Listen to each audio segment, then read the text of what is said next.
புதுயுகம் உறவுகளுக்கு வணக்கம். இன்றைக்கு நாங்கள் ஒரு முக்கியமான காணொலி ஒன்றோட வந்திருக்கிறோம். அது என்னென்னு பார்த்தீங்கன்னு சொன்னால், இன்றைக்கு யுத்தம் முடிஞ்சு 17 வருடங்கள் ஆகிறது. இதுவரை காலமும் பொறுமையாக அமைதி காத்த எங்களுடைய மூத்த போராளிகள் ஒன்றாகி இருக்கிறார்கள்.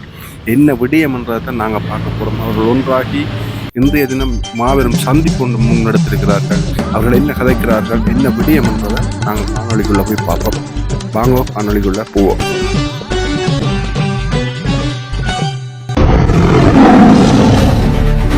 அகவனத்த நிகழ்வு புனிதபூமி மக்கள் கட்சியின் இணைப்பாளரும் பேச்சாளருமாகிய நான் மக்கள் மத்தியில் சில கருத்துக்களை முன்வைப்பதற்கு முன்வந்துள்ளேன்.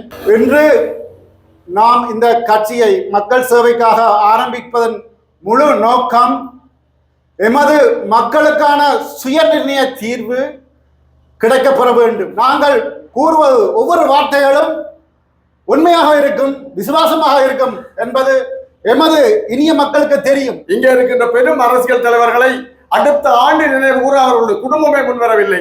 ஆனால் இந்த அன்னையை நாங்கள் 38 ஆண்டுகளாக என்று நினைவு கூறுகின்றோம் என்றால் அந்த அன்னையுடைய அரசியல் பணி காத்திரமானது.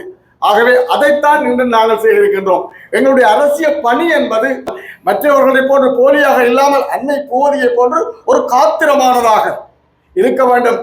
ஜேம்சன் இந்த கட்சியை ஆரம்பித்த போதும் அம்மா அவர்கள் அந்த கட்சிக்குள்ள எங்களை உள்வாங்கிய போதும் எங்களுக்குள்ள இருந்த அந்த உண்மையான தோற்றம் என்பது இப்படித்தான் இருந்தது. இவர்கள் உண்மையான போராளிகளாக இந்த மண்ணிலே வலம் வந்தவர்கள், என்றைக்கும் விலை போக மாட்டார்கள்.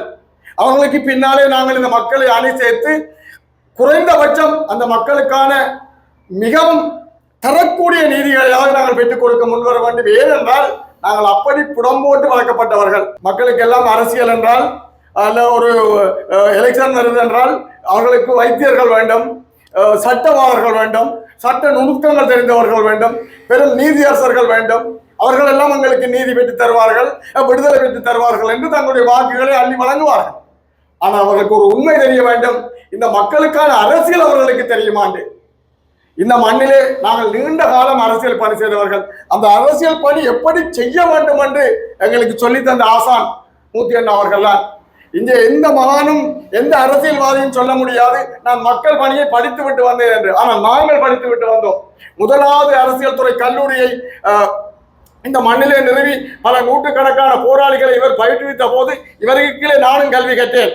மக்களுக்கு எப்படி பணி செய்ய வேண்டும் என்பதை நாளாந்தம் மிக அருமையாக சொல்லித்தந்ததன் வழியே இந்த மண்ணிலே நாங்கள் பயணித்தோம். அது வெற்றி பெறும்.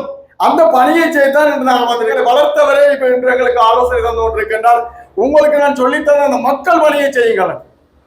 அது எங்களுக்கு இன்னும் புலகாங்கிதமாக இருக்கின்றது. யாரும் இல்லை, இவரே தான் இந்த பெரிய இன்று பெரிய பல்கலைக்கழகங்களும் பெரிய கல்லூரிகளும் பெற்றுத்தராத அந்த அரசியல் போதனையை ஆணித்தரமாக மெல்லமாக அந்த சிறு வயதிலே எங்களுக்கு போதித்த ஆசான் திரு மூத்தி அண்ணா அவர்கள். நிச்சயமாக இப்போது இருக்கின்ற போது சந்தோஷமாக இருக்கின்றது.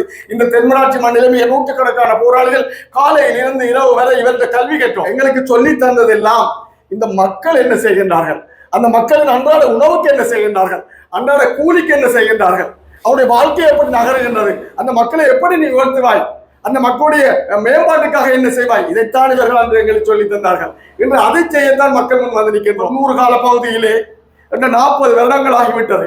அப்போது எங்களை அடிச்சுவடி சொல்லி இந்த மக்களுக்காக பணி செய்ய இவர் நியமித்தவர். இன்று அதே இடத்தில் 40 வருடங்களுக்கு பின்னர் அவரிடமே வந்து நிற்கின்றோம். அந்த மக்கள் பணியை நாங்கள் செய்கின்றோம் ஐயா. ஏதோ எங்களால் முடிந்ததை இந்த மக்களுக்கு நாங்கள் செய்வோம். எங்களிடம் இன்றைக்கு முன்னுக்கு நிற்பதெல்லாம் இந்த மக்களை காப்பாற்ற வேண்டும். இந்த மக்களை இந்த தேவையில்லாத பிரச்சனைகளிலிருந்து அவர்களை கிளப்பிக் கொண்டு வர வேண்டும். ஆனால் இன்று இருக்கின்ற அரசியல்வாதிகள் அதை செய்யவில்லை. அவர்களுக்கு அது தேவையும் இல்லை. தெளிவாக நான் சொன்னதை திருப்பி சொல்லுகின்றேன். நாங்கள் ஆள வேண்டும் என்றோ வாழ வேண்டும் என்றோ ஆசை கொண்டவர்கள் அல்ல. இந்த மக்களுக்கான விடுதலை கிடைக்கும் என்றால் நாங்கள் இந்த உண்மையாக சொல்லுகின்றேன், நாங்கள் ஜூஸை கரைச்சி போட்டு உண்ணாவிரதம் இருக்க வாராக்கள் இல்லை. தயவுசெய்து ஒன்றை புரிந்து கொள்ளுங்கள் மக்களே, இந்த கட்சி உங்களுக்காக ஆரம்பிக்கப்பட்டிருக்கின்றது. அன்னரை பற்றி சில விஷயங்களை உங்களுக்கு சொல்லிக்கொள்ள விரும்புகிறேன். மட்டவெளியில் நாங்கள் முதல் ஒரு அரசியல் வகுப்பு ஆரம்பித்த போது அது இந்த நிறைவு விழாவுக்கு அண்ணர் வந்திருந்தார். நீங்கள் இவ்வளோ நாளும் அரசியல் செய்யவில்லை, போலீஸ்காரன் வேலைலாம் செய்த நீங்கள் என்றார். யாரை பார்த்து சொன்னார்? எங்களோட அரசியல் போராளிகளை பார்த்து சொன்னார். நீங்கள் அரசியல் செய்யலை, போலீஸ்காரன் வேலைலாம் செய்கிறீர்கள், இப்போ மூர்த்தி அண்ணன் உங்களுக்கு அரசியல் படிப்பிக்க போகிறேன், இனி அரசியல் செய்வீர்கள் என்று நான் நினைக்கிறேன். இப்படி சொன்னார். அண்ணரின் ஏற்பாட்டின் கீழ் ஒரு 15 மாதம் ஒரு அரசியல் தொடர்ச்சியான அரசியல் வகுப்பை இருபார்வையில் செய்திருந்தோம். அதுக்கு அண்ணர் அடிக்கடி வருவார். அவர் அரசியலை பற்றி சொன்ன விஷயம் இதுதான். அரசியல் என்பது வெறுமனையே நீங்கள் கூட்டம் பேசுவதல்ல, மக்களோட மக்களாக இருந்து மக்களுக்கு சேவை செய்வது தான் அரசியல். மக்களை இனியில் என்ன மாதிரி யோசிக்கிறார். பழையில ஒரு 13 குடும்பங்கள் 25 வருஷமா ஒரு காணிகளில் பக்கமாக இருந்தார்கள். அந்த காணியை ஒருத்தன் காசு கொடுத்து வாங்கி விட்டான். அப்போ அவர்கள் அன்னையை கடிதம் எழுதுகிறார்கள். அண்ணன் உனக்கு உடனே எனக்கு அந்த கடிதத்தை அனுப்புகிறா, இதுக்கு நடவடிக்கை எடுங்க. காணி மதிப்பீட்டாளரை கூப்பிட்டு அந்த காணிகளை மதிப்பீடு செய்ய அந்த 13 குடும்பத்துக்கும் அதுக்குரிய அந்த மதிப்பீடுன்படி காசை கொடுத்து அந்த காணியாளர்களுக்கு கொடுக்கப்பட்டு காணி கோவிட்டும் வழங்கப்பட்டாச்சு. அப்போ இதில் நான் சொல்ல வர என்னன்னா, எல்லா மக்களை பற்றி தான் எங்களுக்கு, போராளிகளை பற்றி நிறைய யோசிச்சிருக்கிறார். ஒரு குடும்பத்தில் சாப்பாட்டுக்கு கஷ்டம், அவன் எங்களோட இடத்த போராளி. அப்போ இன்னும் கூப்பிட்டு கேட்டார். அவன் நல்ல 3 நேரம் நல்லா சாப்பிட்றான், போராளியாக இருக்கிறான், வீட்டில் சாப்பாடு இல்லை. இதை நாங்கள் இப்படி விட முடியாது, நீங்கள் அதுக்குரிய நடவடிக்கை எடுத்துட்டு எனக்கு சொல்லுங்க என்ன செய்வோம். புனர்வாழ்வுகளை தொடங்கி காய்ச்சி அதுக்குரிய வசதிகளை செய்து அன்னையின் அந்த லட்சிய நோக்கு இவர்களை பாதிக்கிறது. அந்த பாதிப்பின் விளைவுதான் இந்த கட்சி. எங்கள் கட்சியின் தலைவர் திரு ஜேம்சன் அவர்கள் இப்போது போருக்கு பிந்திய காலம், போருக்கு முந்திய காலம் என்று நமது தமிழ் மக்களுக்கு நிறைய அனுபவங்கள் எங்களோட தமிழ் மக்கள் மத்தியில் ஏற்பட்ட போதிலும், போருக்கு முந்திய காலம் என்று பார்த்த பொழுது, போருக்கு முந்திய காலம் எங்களின் தமிழ் மக்களுக்கான அபிலாசைகளை அரசியல் ரீதியாக தீர்த்து வைக்கிறதுக்கு கூட்டமைப்புன்னு சொல்லி ஒரு அரசியல் கட்சி ஒன்றை ஒன்றிணைத்து தலைவரால் உருவாக்கப்பட்டு அவர்கள் செயல்பட்டு வந்தார்கள். 2009ஆம் ஆண்டு இந்த போராட்டம் ஆயுத போர் மௌனித்த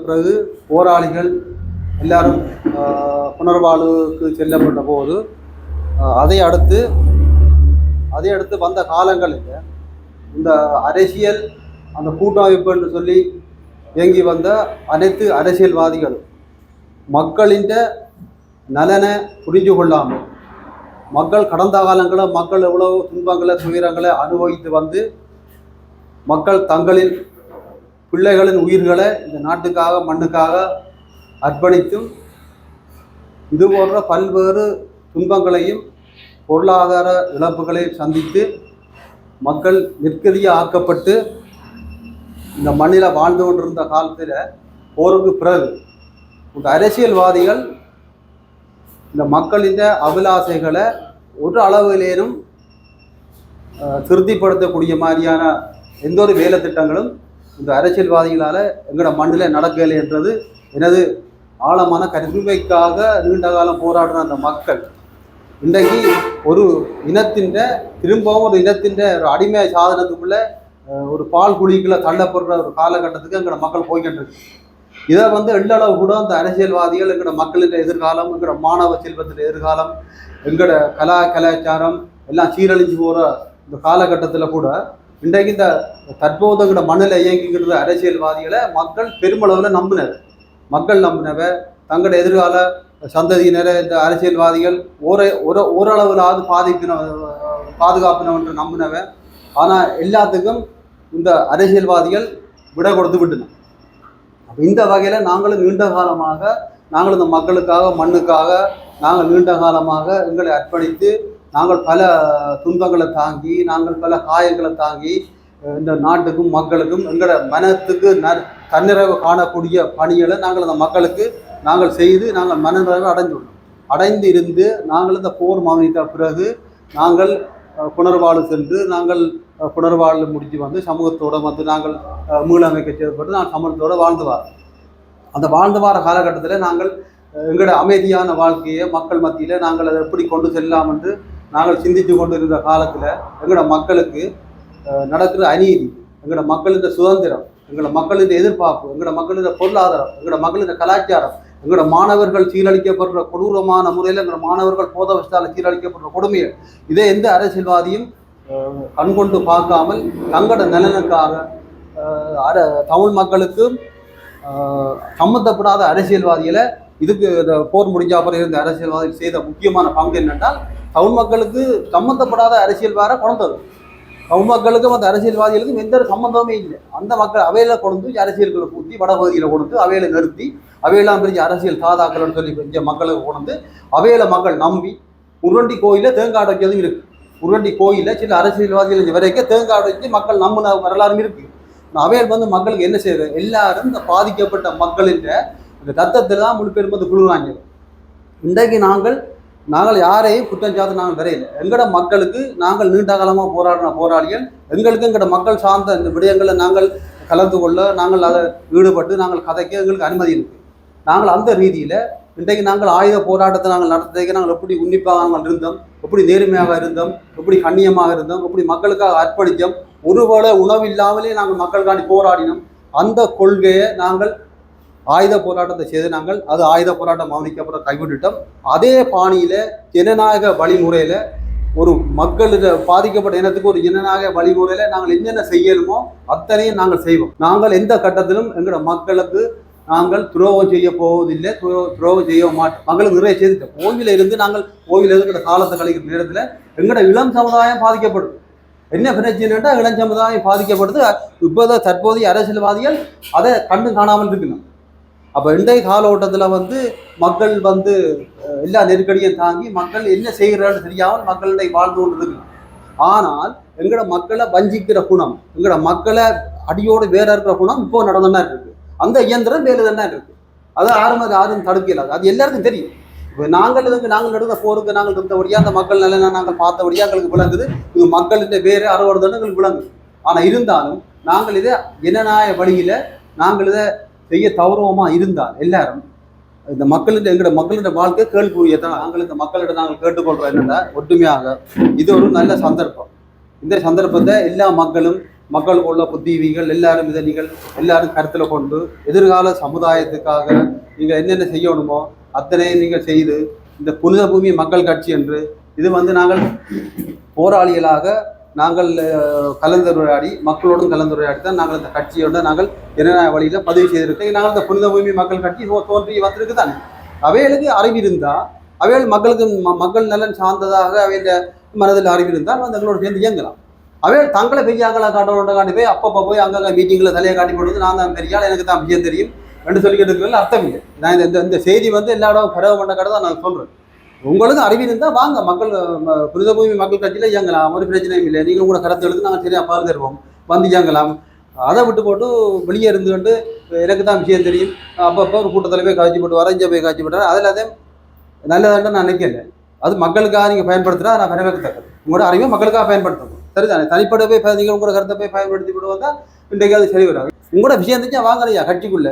நாங்கள் மாறி நடக்க மாட்டோம், நாங்கள் லஞ்சம் போக மாட்டோம், விலை போக மாட்டோம். அப்போ எங்கள்கிட்ட வந்து நீங்கள் கதைச்சி எங்களோட சேர்ந்து உங்களோட கருத்தை தாங்க நான் கேட்டுக்கொள்கிறேன், கதைக்கிறேன். அதை விட்டு போட்டு நான் அதில் ஒரு கூட்டம் நடக்கிறதுல 2 கதையை காய்ச்சி போட்டு வந்த உடனே தாங்களாம் பெரிய ஆகலன்ட்டு அதில் குறைகள் கதைக்கிறது இதெல்லாம் கூடாது. இன்றைக்கு எத்தனை லட்சம் மக்களிடையே கூட பாதிக்கப்பட்டிருக்கு.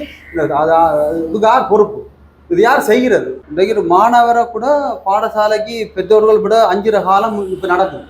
என்ன பிரச்சனைனா பிள்ளைக்கு போதைப்பொருள் ஐஸ் போதைப்பொருளோட ஸ்கூல் பாடசாலை வாசல் விநியோகிக்கிறாங்களான்னு சட்டப்பேர். இதே எந்த அரசியல்வாதிகள் நீங்கள் கேட்டீங்க? எந்த அரசியல்வாதிகள் போய் அரசாங்கத்தில் கட்டியலா இல்லை அந்த அந்த அந்த சம்பந்தப்பட்ட போலீஸ் அதிகாரிட்ட கட்டியலா ஒரு அறிக்கை கூட விடையிலாதா? இதுக்குரிய நடவடிக்கை எடுத்துட்டு அறிக்கை கூட விடையிலாதா? அப்போ நீங்களே நம்ம இருக்கிறீங்க. அப்போ அதுக்காண்டி தான் மற்றாக்கள் நான் பிள்ளை சொல்லல நடந்த தவறுகள் தான் சுட்டி காட்டுறோம். ஆனால் நாங்கள் புனித பூமி கட்சி வந்து மக்கள் இதே ஒரு சந்தர்ப்பமாக பயன்படுத்தி எங்களுக்கு எல்லாரும் கரம் பண்ணணும், எங்களுக்கு எல்லாம் எங்களோட கரங்களை பலப்படுத்தினா நாங்கள் இந்த கட்சியை வந்து மக்களின் அபிலாசை ஏதோ அதை நாங்கள் நிறைவேற்றக்கூடிய நாங்கள் எங்களோட இறுதி கட்டம் மட்டும் பாடுபடுவோம். எங்களோட புனித பூமி கட்சி சார்பாக நான் மக்களுக்கு என்ன சொல்கிறேன்னா, நீங்கள் பெரியவர்கள் நீங்களாகவும் சிறியவர்கள் நாங்களாகவும் இணைத்து எங்களுக்கு ஆலோசனை தந்து எங்களை வளர்க்கணும் கேட்டு கைகூப்பி விடைபெறுகிறேன். நன்றி. போராட்ட காலங்களில் நாங்கள் எப்படி அரசியல் செய்தோமோ அந்த காலத்துக்கு நாங்கள் திரும்ப செல்ல வேண்டி இருக்குது. ஏனென்று சொன்னால் நாங்கள் எப்படி எங்கள் மக்களை வளர்த்தெடுத்து எந்த ஒரு சமூக சீரழிவும் இல்லாமல் ஒரு கட்டுக்கோப்புக்குள்ள ஒரு இனியில் என்ற ஒரு வித்தியாசமான சமூக கட்டமைப்பாக எங்களுடைய தலைவர் எங்களுக்கூடாக எங்களுடைய தலைவர் எங்களுடைய மக்களை வழி நடத்தினாரோ அதெல்லாம் மீறி இப்போ உள்ள காலத்தில் அதெல்லாம் குலைஞ்சி போய் இருக்குது. நாங்கள் எங்களுடைய போராட்டம் மௌனிக்கப்பட்டதுக்கு பிற்பாடு நாங்களும் புனர்வாழ்வு அளிக்கப்பட்டு இங்கே பார்த்து கொண்டு தான் இருந்த நாங்கள் இந்த போராளிகள் அத்தனை பேரும் ஒரு சில பேர் சில அரசியல் கட்சிகளோடு இயங்கினாலும் கூட நாங்கள் கனவேர் இது இந்த சமூகத்துக்காக உயிரை கொடுத்து அவயங்களை கொடுத்து எத்தனையோ எங்களுடைய குடும்பங்களுடைய நன்மதிமைகள் எல்லாம் இழந்து போய் போராட்டத்தில் இணைஞ்சு இந்த மக்களுக்காக போராடிய நாங்கள் இதோட எல்லாத்தையும் பார்த்து சகிச்சு கொண்டு இருந்த நாங்கள் இப்போ இந்த ஒரு முயற்சி எங்களுக்கு முன்னுதாரணமாக இருக்குது. இந்த போராளிகளாகிய நாங்கள் இதில் பழைய ஒரு நிலைப்பாட்டில் போய் எங்களுடைய மக்களை வழிநடத்தி எங்களுடைய மக்களை காப்பாற்ற வேண்டிய ஒரு தேவை ஒன்று இருக்குது.